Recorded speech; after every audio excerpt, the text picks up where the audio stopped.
Hello, hello there. Dr. Kirk here to talk to you today about melodies.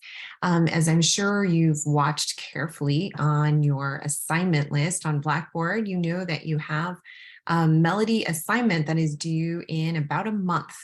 And that's going to just require you to compose a melody, only about 16 to 24 measures long. So it's not a big, gigantic composition.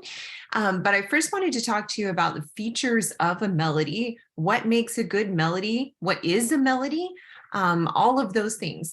So on today's Blackboard page, which hopefully you are seeing right now, I have posted several resources for you. And the very first one is a video of Leonard Bernstein, who I know I have mentioned to you before in class. He was a very famous musical figure in the 20th century, and he was the conductor of the New York Philharmonic, which is a really famous orchestra.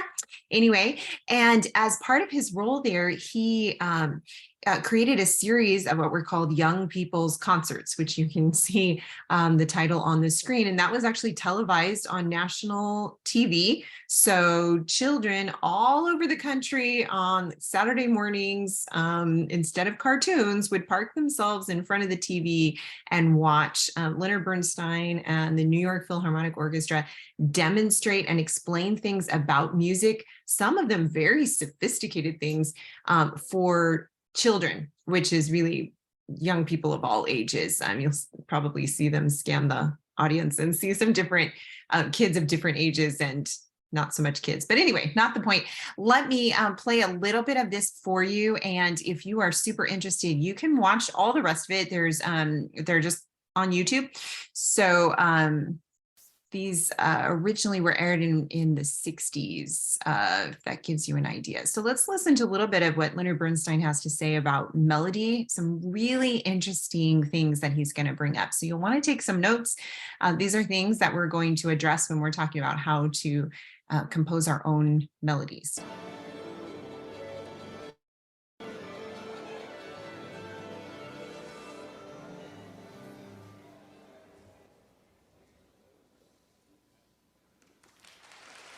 And here is Mr. Bernstein.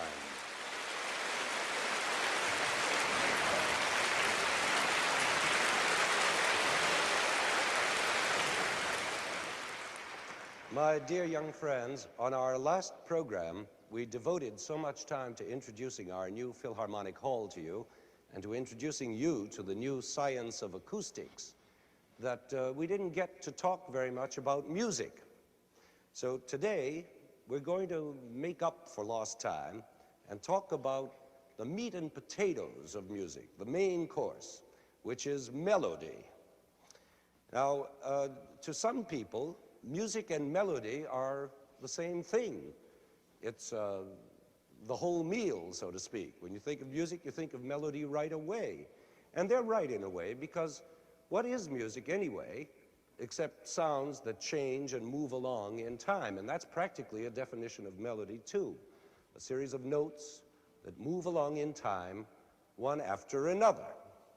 Well, if that's true, then it's almost impossible to write music that doesn't have melody in it. I mean, if a melody is simply one note coming after another, how can a composer avoid writing melodies if he just writes notes? He must write melodies all the time. For example, he writes one note, then he writes another. Well, that's already a sort of melody. It's a two-note melody, sort of. Then we add another note. Well, it's already a little more melodious, isn't it? But if he then adds a few more, oh, we've got Mendelssohn's Wedding March.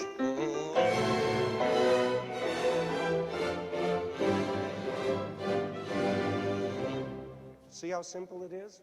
Where there's music, there's melody. Can't have one without the other. Well, then why do so many people complain about music that has no melody? Some people say they don't like Bach fugues because they don't find them melodic. And others say the same thing about Wagner operas, and others about modern music, and others about jazz. What do you suppose they mean when they say it's not melodic? What are they talking about? Isn't any string of notes a melody? Well, I think the answer is in the fact that melody can be a lot of different things. It can be a tune, or it can be a theme, or a motive, or a long melodic line, or a bass line, or an inner voice, all those things. And the minute we understand the difference among all those kinds of melody, then I think we'll be able to understand the whole problem. You see, people usually think of melody as a tune, something you can go out whistling, that's easy to remember, that sticks in your mind. What's more, a tune almost never goes out of the range of the normal human singing voice, that is, too high or too low. Nor should a tune have phrases that last longer than the normal breath can sing them. After all, melody is the singing side of music, just as rhythm is the dancing side. But the most important thing about a tune is usually that it's complete in itself. It seems to have a beginning, a middle, and an end, and it leaves you feeling satisfied. In other words, it's a song, like Gershwin's Summertime, or Schubert's Serenade, or your favorite Elvis Presley number. But in symphonic music, which is what we're mostly concerned with here, tunes aren't exactly in order, because since they're complete in themselves, tunes don't cry out for further development. And as I hope you remember from former programs of ours, development is the main thing in symphonic music, the growing of a melodic seed into a big symphonic tree. So that seed mustn't be a complete tune, but rather a melody that leaves something still to be said, to be developed. And that kind of melody is called a theme.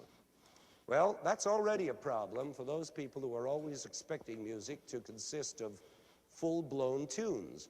So they naturally find these incomplete themes less melodic, let's say. I suppose then they should complain about the famous four-note theme that opens Beethoven's Fifth Symphony. That's hardly melodic at all. Or about this theme from his Seventh Symphony.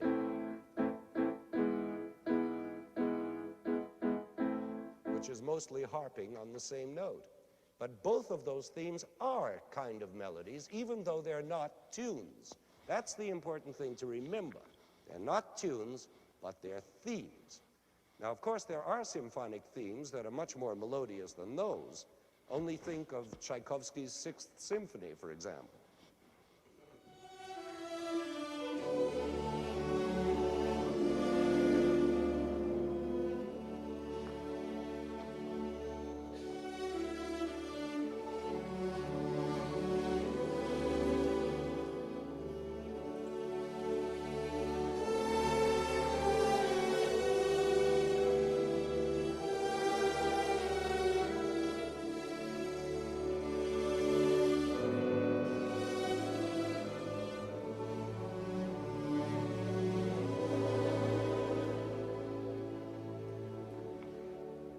Now, that theme is practically a whole tune in itself.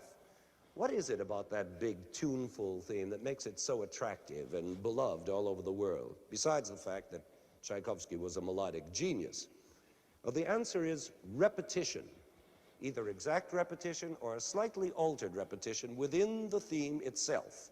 And it's that repetition that makes the melody stick in your mind. And it's the melodies that stick in your mind that are likely to please you the most. Popular songwriters know this, and that's why they repeat their phrases so often. Just think of that big song hit, Mac the Knife. Ba, ba, ba, ba, ba, ba, ba, ba, ba, ba, ba, ba, repeating over and over. Well, the same technique works just as well in symphonic music.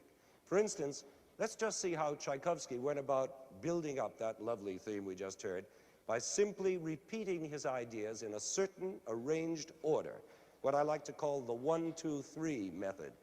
In fact, so many famous themes are formed by exactly this method that I think you ought to know about it. Here's how it works. First of all, there's a short idea or a phrase.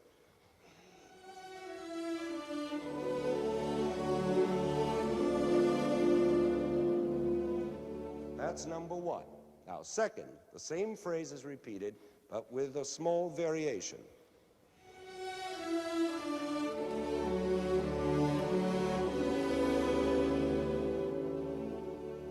That's the second part, almost the same as the first. And the third, the tune takes off in a flight of inspiration.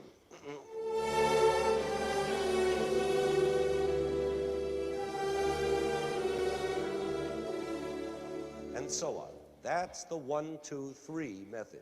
It's like a 3-stage rocket, or like the countdown in a race. On your mark, get set, go. Or in target practice, ready, aim, fire. Or in a movie studio, lights, camera, action. It's always the same, 1, 2, and then 3. And there are so many examples of this melodic technique, I almost don't know where to begin. But let's take, for one example, our good old standby, Beethoven's Fifth. Here, 1, on your mark. 2, get set. 3, go.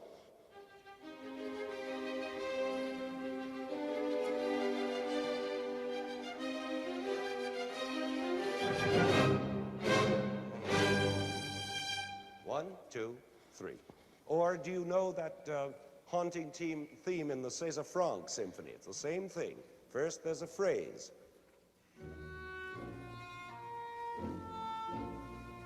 Then he repeats the phrase with a slight change, a rising intensity. And then comes the relaxed conclusion.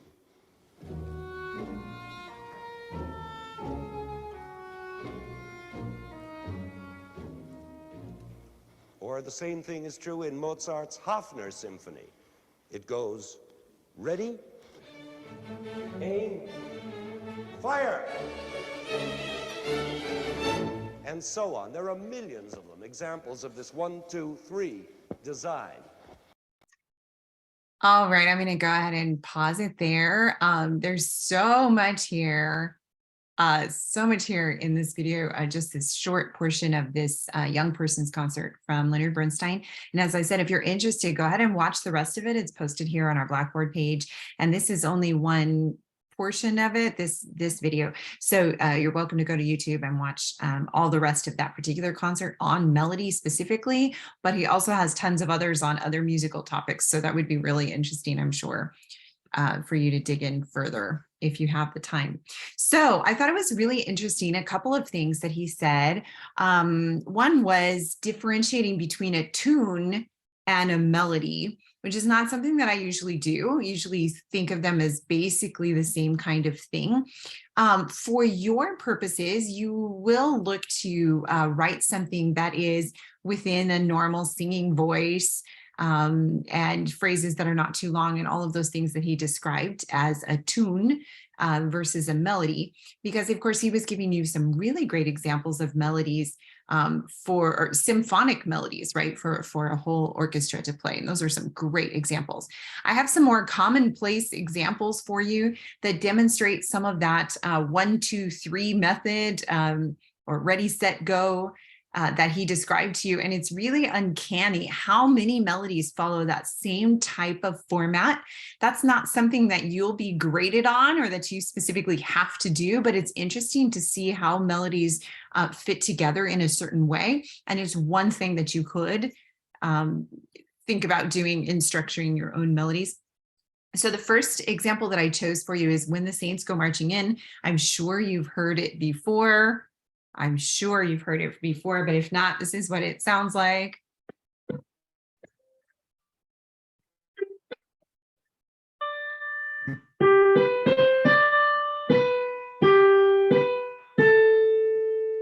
Okay, and then there's more. I'm sure you can read it on the screen, right? So this is interesting. It starts out with one idea, and then it repeats that idea.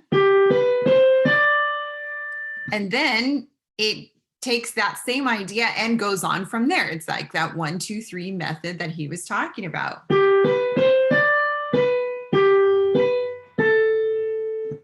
Right? Very, very straightforward. Very straightforward on this particular melody. So he's using repetition, or whoever wrote this particular melody is using repetition in a good way. Now, there is repetition that can be boring if it's just the same over and over again. But here it's just using a little nugget of an idea, which we generally call a motif or a motive in music, meaning just a little bit of an idea sort of like what he was describing in Beethoven's Fifth Symphony, and then repeating that idea, and then repeating and adding to or changing that idea. That's all there is to it. All right, here's another example of green sleeves. Again, I'm sure you've heard this before, or at Christmas time, we take the same tune and we call it What Child Is This? But with a different set of words, right? It's the same tune or melody, whatever you want to call it. Let me play just a little bit of this for you. I'm sure you've heard it before. It goes like this.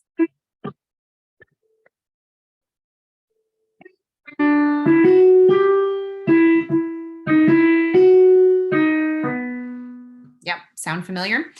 So let's just take a look at the phrases here. They're not marked as separate phrases, but I think you can get a sense of how they work together. So in fact, that part I just played, what I would call the first phrase. Let me do that again.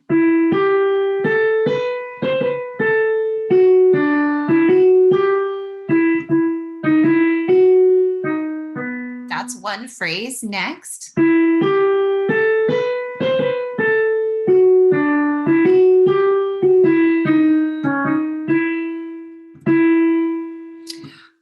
So that second phrase, it begins in exactly the same way as the first phrase, but only the tail end of it changes. The tail end of it changes, which makes a lot of sense. It's working towards sounding more like a conclusion at the end of that second phrase. And so it wants to end back on tonic, which is E minor for this particular one. Now, if we go on to the third phrase, which is down on the third line here.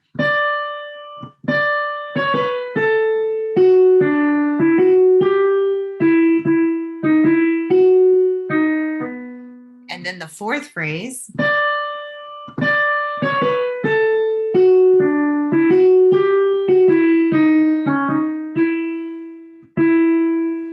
So you can see the beginning of the third and fourth phrase are the same, and they're different than the first two phrases, right? So we start out on this higher, this elevated part of the song, way up here, instead of, which is how we start the other phrases. But other than that, there's really not a lot different than the phrase, the first and second phrase. If you look, let's see, green sleeves was all my joy at the beginning of that third phrase. By the time we get to all my joy,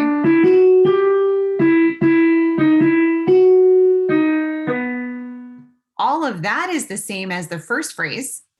And then if you look at the fourth phrase that is just on that very last line, starts like the third phrase with that elevated, D.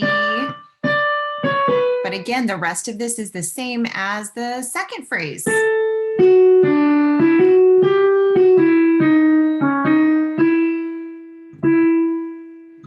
The other thing that this song, melody, tune, whatever you want to call it, has going for it is the repetition of rhythmic ideas. So I mentioned to you that idea of a repeated little nugget, a nugget of an idea, which we call a motif. You can also have a rhythmic motif. And that's what we're finding here. Just that very first idea, that rhythmic idea, just in that measure or so, is repeated a lot. In fact, we could break it down even further to just that dotted eighth note, 16th note, then eighth note. That rhythmic idea, that tiny little rhythmic motive or motif, is repeated consistently all throughout the song.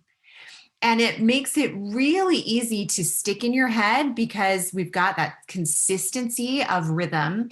If it were a whole bunch of different rhythmic ideas all throughout, it would be a little disjointed. It would feel a little bit all over the place. It wouldn't stick in your head as well. It wouldn't be as easy to remember or sing. The other thing we notice here, which is not something Bernstein really got onto in that video, is that the intervals between the notes are not very large. We're not skipping and leaping way all over the place. So if you look at the first phrase, for example, that's a third. And then we have all seconds. And And then we have third, third, because we're just really outlining a triad there. Okay, we can sing through triads, we can skip thirds, and we can definitely sing seconds. That is just all within the scale. Stepwise motion is what we call it. And most of this melody is made up that way. Now, if you're looking between the end of the second phrase, which ends on E, and the beginning of the third phrase, which starts up here on D, which is a minor seventh away, that's a really big leap.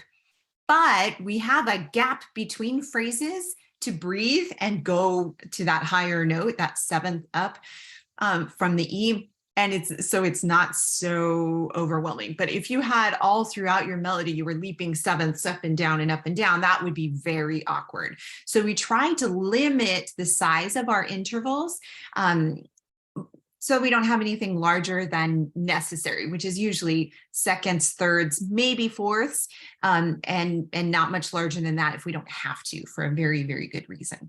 Okay, last example. Oh, I got an extra green sleeves. All right, last example I wanted to show you, which we've actually listened to before, Doe a Deer, is another example of repetition or a repeated motif or motive.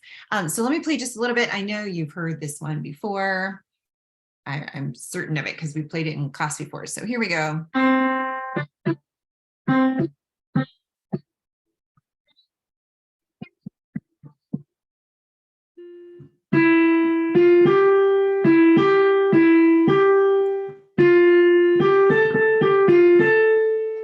Okay, so just up to that point, we have repeated ideas. The dotted quarter note followed by eighth note. In the first measure, that rhythmic idea is also repeated in the second measure. Right, and then we have quarter, quarter, half. Okay, and then we start the next phrase, re. Okay, so the start of the second phrase starts with the same rhythmic motif, and then we get a little different, right? Third phrase starting on mi.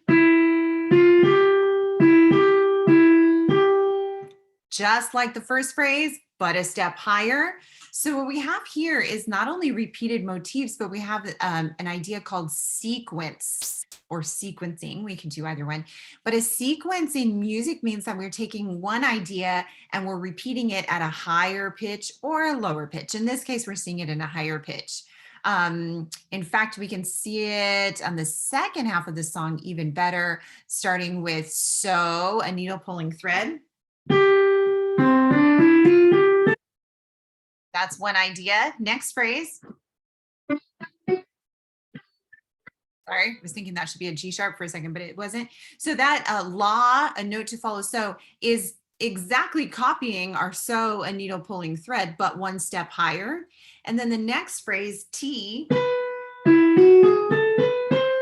is another step higher. It's same idea. So we've got a descending fifth, and then all step up the scale. And then the next phrase, la, a descending fifth, and then step up the scale, actually with some accidentals in there, but we can talk about that another time as to why those are there. And the next one, T, again, same descending fifth, and then stepping up the scale. So all of those are just different features of melodies that make them catchier, they stick in your head, they're easier to sing, they're easier to remember. All of those are good things.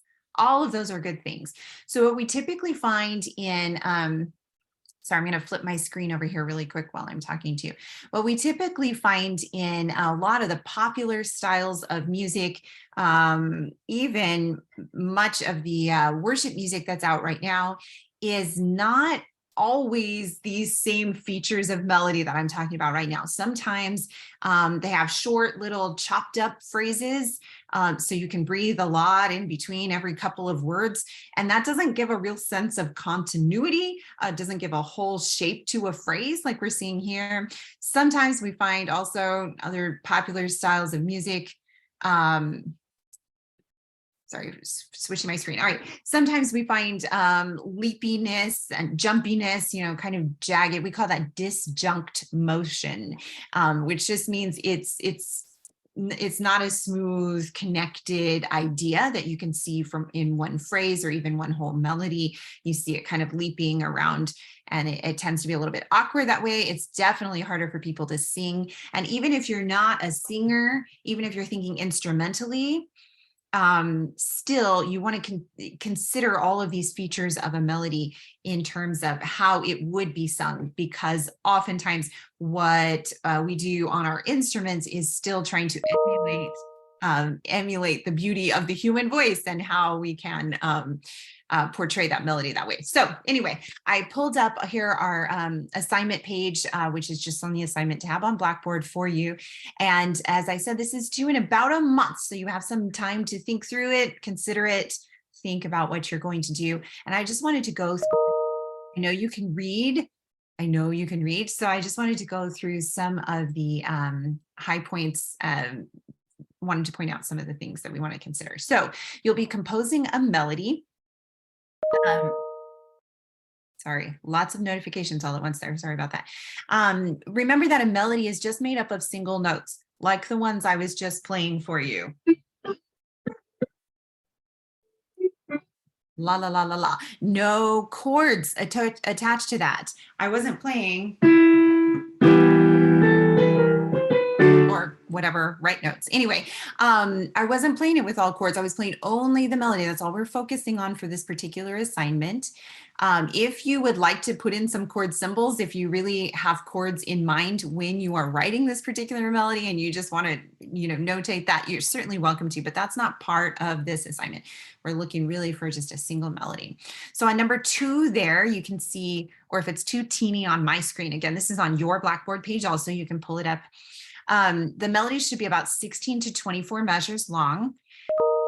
That's important because if you give me a measure or a melody that's only 8 measures long, you will not get full credit for that. So make sure that it's at least 16 to 24 measures.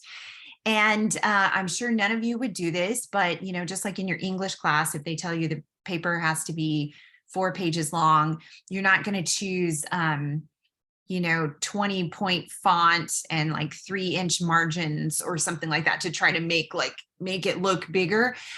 You could do the same thing in a melody, which you will not do, right? But you could choose, make sure it's only 2/4 for your time signature or something, so that you only have to have 2 quarter notes per measure or something like that. Don't do that just to try to stretch it out. It's kind of obvious, so don't do it. Anyway, standard phrases. Again, this is just average because phrases could be any length, but generally about 4 measures per phrase is normal. So if you construct, several phrases that all kind of link together and naturally follow one another, that will easily make up that 16 to 24 bars. We will be talking about this more in class, although this is the primary class that we're really looking for these different features of melody. So make sure that you pay close attention. Of course, you can pause and rewatch as needed. Number 4, the most effective melodies. I just mentioned this to you actually in some of our examples. They're going to be made up of smaller intervals, stepping within the scale, or maybe skipping thirds, outlining triads that are real important triads, like your tonic or maybe your dominant. That would be normal to skip through a triad. Otherwise, we try to avoid big, awkward intervals or leaps. All right, number 5.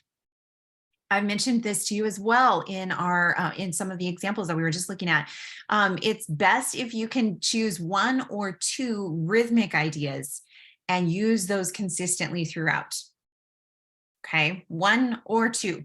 What often happens really, and some of you may be listening to this and thinking, gosh, I don't know how to compose anything and I'm afraid I won't have any ideas.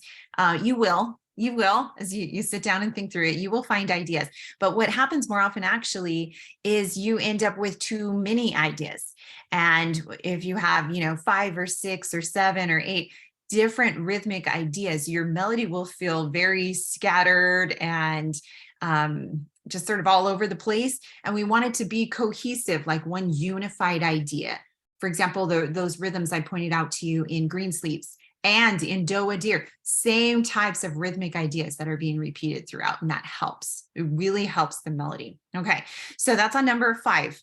I think I said most of those things. You can read all the detail. Number 6, you want full credit for this, of course, right? We want A's, of course. So they need to be the right length, which I already told you the length. They need to be turned in on time, duh. And they do need to be typed up on some type of music writing software. So many of you already have Dorico for other classes that you need it for. Finale is another one. Sibelius is another one. There are other free versions. If you just Google free music writing software, you can find some others like MuseScore and others like that. And they may have some limited features, but you ought to be able to completely notate this assignment that way. What else was I going to say on number 6? Sorry. Oh, okay. All the things that we've covered up to this point in the semester, like you ought to be able to choose a key, give the right key signature for that key, time signature and meter, that all makes sense, the right kinds of note values, how that melody fits within the key that you chose. So you're using notes from within that scale and so on, all of those things. And then the what makes a melody class, that's this one. So you want to keep some notes on some of the features that we've been talking about in this class so that you can incorporate those into your melody. All right, lastly, number 7, your melody will be setting a psalm to music. And what I mean by that is the psalm, the words from the psalm in the Bible will be the words for your melody. Okay, so occasionally I'll have someone come back to me. I didn't know what you meant by setting that to music. That's what I mean. So that will become the words for your song. And if you're not a singer, that's okay. You don't have to sing it, but you could ask one of your friends who is a singer to sing it for you and get a sense of how that works with the voice. So I gave a list here of psalms, quite a few different ones. I did not include some of the very most popular, like the 23rd Psalm, for example, because lots and lots of songs have already used that one. It is a great psalm, of course, but I did not include that one for a reason. However, if you have another psalm that's not on this list, but you just love it, it really speaks to you, it's very meaningful, whatever, let me know. I have no problem with approving another psalm. I just gave a list here of some that I know will work. Now, some of these are longer. Some will have lots and lots of verses in them, and 16 to 24 measures of a melody is not going to cover, 10 or 20 verses from the Bible. So you read through these different ones, these different psalms, and choose 2 or 3 verses, maybe. You may have only one verse that really works to fit in the particular melody, depending on how your rhythm is constructed and whatnot. So read through that, take some time to see what really speaks to you. One of these is bound to be very meaningful. Hopefully many of them are very meaningful to you, and you can choose one that will fit with the melody that you're thinking of. And the very last sentence here, make note, you really need to choose your psalm before you start writing that melody, because the meter and rhythm of those words is going to help dictate how the stress of each of the measures will fit together. So you don't want to write the melody and then stick the words in there where they don't really fit. And you've probably heard examples like that before of songs where they emphasize the wrong part of the word or wrong word in a phrase that doesn't really make sense. And that's not what we want. We want to look for where does that stress of the word, the emphasis naturally fit, and then construct your melody accordingly. All right. So I hope that helps. I know there's a lot to think about there. So as you think through it, if you have questions, of course, let me know. We'll look at some more examples in class in the next few weeks, but don't wait for me to say, go work on your project now. This is me now saying, go work on your project now.